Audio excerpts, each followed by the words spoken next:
Nobody knew how long she'd been lying there, covered in dirt, wrapped in rags, looking more like something buried and dug up than something still breathing.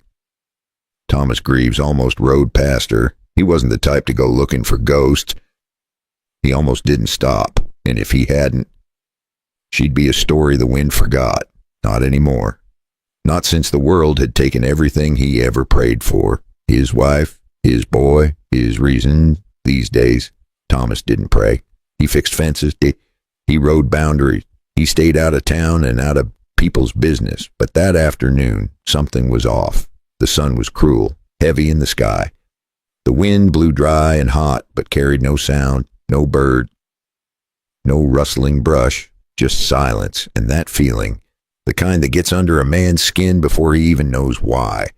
He spotted it near the tree line, a shape that didn't belong. At first glance, just a trash heap, maybe old blankets or busted supplies tossed out by some passing wagon.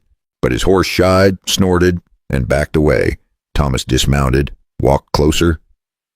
The stench hit first, sweat, blood, something rotting beneath the summer heat. Then it moved, a twitch, a whimper. He knelt, one hand on his revolver, the other lifting a corner of the filth. Underneath, curled up and shaking, was a girl.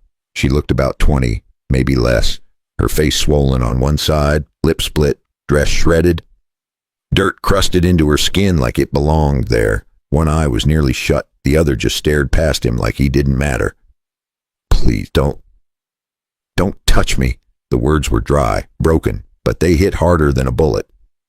Thomas didn't speak. He didn't flinch. He just stared at her for a long time, taking in the bruises, the ribs pressing through her skin, the way her fingers clung to the blanket like it was her last line of defense. He could have left her. No one would have blamed him. Hell, no one would have even known, but he didn't. He took off his coat, wrapped it around her shaking body, and lifted her gently into his arms. She didn't fight, didn't cry. She just sagged into his chest like a broken thing, long past the point of screaming. The ride back to his cabin was dead quiet, not a word, just the creaking leather and the distant caw of a crow somewhere far off. But in that silence, Thomas felt something stir, something he thought had died a long time ago. She didn't say another word, but he knew. Whatever had happened to her, it was bad, and whatever was coming next, it wasn't going to be any easier. Thomas didn't ask her anything that first night, didn't ask where she came from, what happened, or who she was running from. Hell, he didn't even ask her name. He just laid her down in the old back room, the one that used to smell like fresh biscuits and lavender soap. Now it just smelled like dust and years. He lit a lantern, left it by the door, and told her there was water and food on the table. Then he walked out and shut the door soft. Next morning, the food was untouched, water barely touched, and she hadn't moved from that corner, still clutching the blanket like it was a shield, eyes wide open, watching the ceiling like it might fall in on her. Thomas didn't push. He made eggs, ate his in silence, left the rest on the stove, covered. Second night, same thing. By the third morning, she'd taken a sip of water, that was all. But it was something, like the first spark in a long-dead fire. Thomas didn't say much, and he wasn't good with words no more, but he found his old harmonica in the drawer. Used to play it when his boy was small, just a few notes by the fireplace, nothing fancy. Figured it might make the place feel less like a grave. He played that night, low and slow. She didn't move, didn't speak, but her breathing evened out. Her jaw twitched, then her hand moved, just barely, but it was enough. And when he finished, and he swore he saw her eyes close for the first time. Next day, she ate half a biscuit, looked at him when he brought in fresh water. Didn't speak, but didn't flinch either. Progress? Small, quiet, but it was real. And then, just as things started to feel almost normal, she finally said something. It wasn't much, but it changed everything.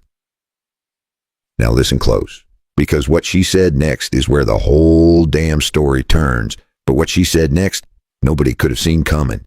She looked at him, really looked. First time since he found her. Then, voice low like gravel, she said they were hunting animals. But they caught me instead. That was it. Just that.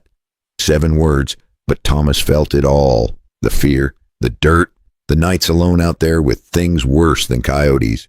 He'd seen what men were capable of. He'd done things himself he didn't talk about. But this was different. He didn't press her for more. Didn't need to. He could read enough between the bruises. That same week, he started noticing things. Boot prints outside the barn that didn't match his. Fence wire freshly cut. A crow tied by its feet and nailed to his fence post. Warning, one night, he spotted a figure on the ridge, just standing, watching the cabin. When he grabbed his rifle and stepped out, it was gone. That next morning, he found his dog dead, poisoned. She didn't cry, just sat in the rocking chair, wrapped in that old blanket, hands clenched white. "They know I'm here," she whispered. Thomas didn't say a word. He cleaned the rifle, sharpened the axe, rode into Lead, the nearest town, and spoke to the sheriff. An old war buddy, trustworthy. They got a description, put out word, but out here, law moved slow, too slow. So Thomas built the fire higher that night, moved her bed closer to the hearth, sat with his rifle across his lap and eyes never leaving the door. Because when you live out here long enough, you learn one thing real fast. If you wait on the law to come save you, you better also be waiting on a coffin. And if this kind of story has kept you leaning in so far, maybe give that subscribe button a little click. Ain't no sheriff riding to rescue, but it sure helps keep stories like this alive. Now hold tight, because in the next chapter, these devils ain't just watching no more. Trouble wasn't done with them yet.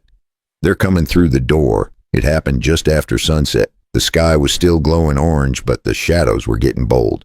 Thomas was splitting kindling out back when he heard it.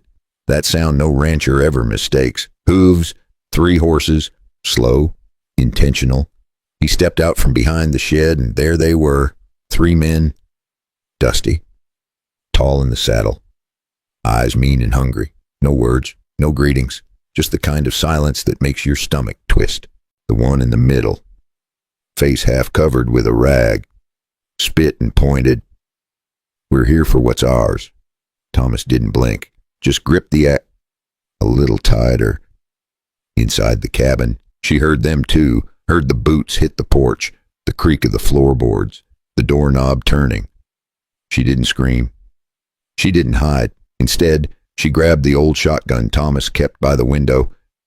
He had shown her how to hold it, how to brace, just in case. Well, the case was here. The door opened. One of the men stepped inside, cocky like he'd done this a dozen times before. She pulled the trigger. The blast shook the room, dropped him like a sack of wheat. The others outside froze. That's when Thomas moved. Uncommode. He came from the side, swung the axe straight into the second man's gut before the fella even got off his horse.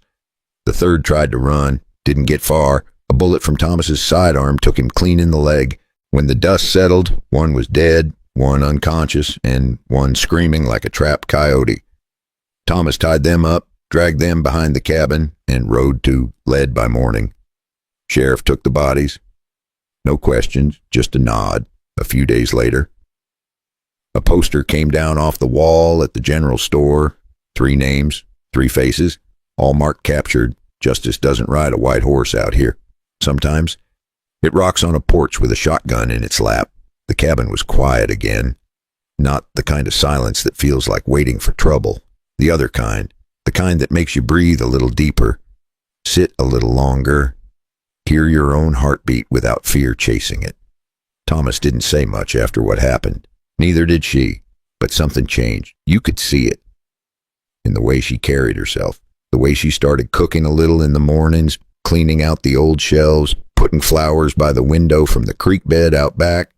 She still didn't talk about what happened, and he didn't ask. But one evening, as the sun dipped low and the fire crackled, she sat beside him, close but not too close. Her hair clean, her skin not bruised anymore, and for the first time she smiled.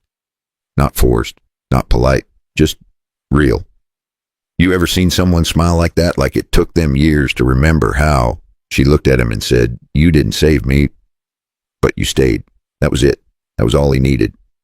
He took her hand, rough, calloused, warm. She didn't pull away. Weeks passed, then months.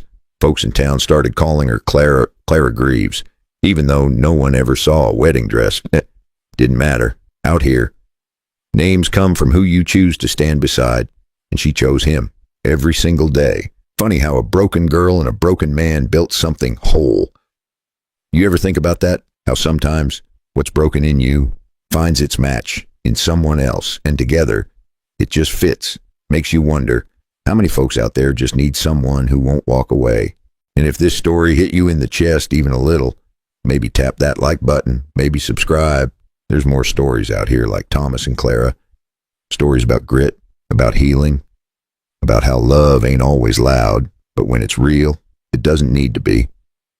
So tell me this, you ever stayed when it was easier to leave, or better yet, has someone ever stayed for you?